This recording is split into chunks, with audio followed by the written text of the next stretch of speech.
مختصر نحمدہ و نصلی و نسلم علی رسول الکریم اما بعد فاعوذ باللہ من الشیطان الرجیم بسم اللہ الرحمن الرحیم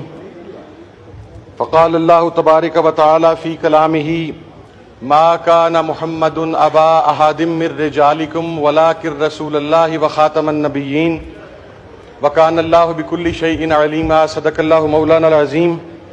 فرمان مصطفیٰ صلی اللہ علیہ وسلم ہے کہ انا خاتم النبیین لا نبی بعدی۔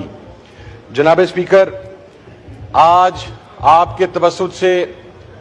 میں یہاں پر کوئی پارٹیزم کی بات نہیں کروں گا۔ ختم نبوت اتنا ہی میرے ایمان کا حصہ ہے جتنا آپ کے ایمان کا حصہ ہے، جتنا آج اس ایوان میں موجود ہر صاحب ایمان مسلمان کے ایمان کا حصہ ہے۔ آئین پاکستان کے اندر واضح طور پر یہ چیز درج ہے کہ جو مرزئی احمدیز ہیں وہ کسی بھی جگہ پر ہم ان کی عبادت گاہ کو مسجد نہیں کہہ سکتے، ان کی کتاب کو قرآن نہیں کہہ سکتے،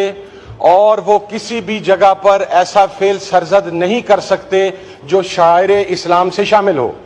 جناب والا، یہ ایک کیس ہوا، اس وقت میرے سے پہلے چیئرمین پنجاب قرآن بورڈ تھے مولانا غلام محمد شالوی، اللہ ان کی قبر پر رحمت نازل فرمائے، کووڈ کی وجہ سے اس دنیا سے چلے گئے، اور اس کے بعد میں ایک انسیڈنٹ ہوا اور ہمیں اطلاع ملی کہ ایک جگہ کے اوپر قرآن پاک تحریف شدہ صورت کے اندر اور تحریف شدہ ترجمہ کے ساتھ پرنٹ اور پبلش ہو رہا ہے۔ According to the Punjab Quran board act, جو نان مسلمز ہیں نہ وہ قرآن پاک کی پرنٹنگ کر سکتے ہیں نہ وہ قرآن پاک کی پبلشنگ کر سکتے ہیں۔ جناب اعلیٰ، اس فیصلہ کے اوپر وہ مٹیریل بھی وہاں سے ضبط کیا گیا، اس کے بعد پراپر FIR 295C کی لانچ ہوئی، سیشن کورٹ میں یہ مبارک ثانی کا کیس گیا، وہاں سے اس کی ضمانت جو ہے وہ رد ہوئی، اس کے بعد ہائی کورٹ کے اندر وہ کیس گیا اور اس کی ضمانت وہاں سے رد ہوئی، اس کے بعد ہماری سپریم کورٹ کے اندر وہ کیس آیا، پہلے اس کی ضمانت الاؤ کی گئی اور ریویو پٹیشن کے اندر یہ وہاں پر بات کی گئی جو کہ پاکستان کے آئین کو ری رائٹ کرنے کے مترادف ہے، جو ہمارے کروڑوں مسلمانوں کے جذبات سے کھیلنے کے مترادف ہے۔ ہماری سیٹیں، ہماری عزتیں، ہماری جان مال، ہماری سیاسی وابستگیاں، یہ سب جوتے کی نوک پر ہیں جہاں پر نبی پاک صلی اللہ علیہ وسلم کی حرمت کی بات آتی ہے۔ جناب والا، وہاں پر یہ بات کی گئی کہ وہ اپنی بلڈنگ کے اندر،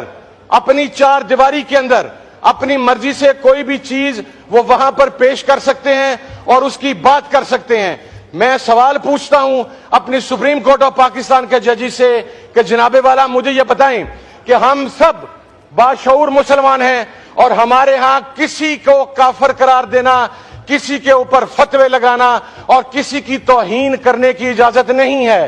ہم کیا ایک فرقہ اگر پاکستان میں پیدا ہو اور وہ یہاں پر بیٹھ کر حضرت عیسیٰ علیہ السلام کی شان میں گستاخی کرے اور ہم اسے یہ کہہ دیں کہ وہ اپنی چار دیواری کے اندر بیٹھ کے یہ بات کر رہا ہے تو اس کی اجازت دی جا سکتی ہے؟ 295C صرف نبی پاک صلی اللہ علیہ وسلم کی حرمت کی ضامن نہیں ہے۔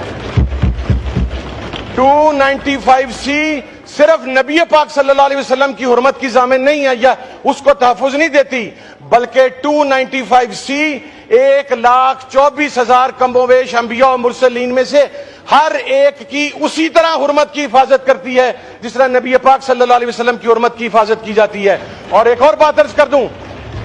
کہ یہ نبی کی حرمت کی جو بات ہے، ہم نبی کی حرمت کے محافظ ہو ہی نہیں سکتے، ہماری اوقات اتنی نہیں ہے، ہماری جرأت اتنی نہیں ہے، اس لیے کہ اللہ رب العزت نے اپنے نبی کی حفاظت، اس کی حرمت کی حفاظت کی ذمہ داری خود اپنے ذمہ لی ہے۔ ہم تو اپنی آخرت بچانے کے لیے اور اپنی قبر کے لیے نبی کی حرمت کی بات کرتے ہیں۔ اس سلسلے میں میری ریکویسٹ ہے کہ یہ جو آئین کو ری رائٹ کیا گیا ہے، قرآن و سنت کے احکامات کے خلاف فیصلہ دیا گیا ہے، شاعر اسلام کا مذاق اڑایا گیا ہے، قرآن پاک میں تحریف کی اجازت دی گئی ہے۔ یہ پاکستان میں نہیں ہو سکتا کہ کوئی ہمارے لاکھ سیاسی اختلافات ہوں گے، لیکن یہ نہیں ہو سکتا کہ کوئی آدمی اپنی مرضی سے 2 بندے بیٹھیں، 3 بندے بیٹھیں اور وہ قرآن پاک میں تحریف کی اجازت دے دیں کہ آپ ایک عمارت کی 4 دیواری کے اندر بیٹھیں گے اور پھر وہاں پر آپ جو مرضی تحریف قرآن کے اندر کر لیں۔ میں یہ اللہ اکبر، نعرہ رسالت،